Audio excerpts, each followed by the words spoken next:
Israel, di mana pesawat tempurnya juga menyerang berbagai desa di Lebanon Selatan pada hari Minggu waktu setempat. Satu serangan menghantam lingkungan Al-Bayat di kota Nabatia Selatan, menargetkan gedung apartemen Harp berlantai 12 dan menghancurkannya.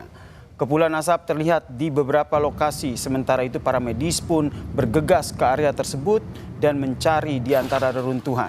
Kementerian Kesehatan Lebanon mengatakan jumlah korban kumulatif dari serangan Israel pada 2 Maret hingga 31 Mei telah mencapai lebih dari 3.400 orang.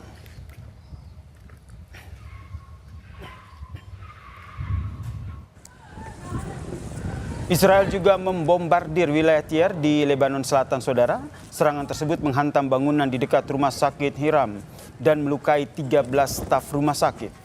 Militer Israel mengatakan pasukannya melancarkan serangan di Tyre terhadap lokasi-lokasi yang diklaim sebagai pusat komando Hizbullah. Israel telah menetapkan garis kuning di Lebanon Selatan untuk mencegah penduduk kembali ke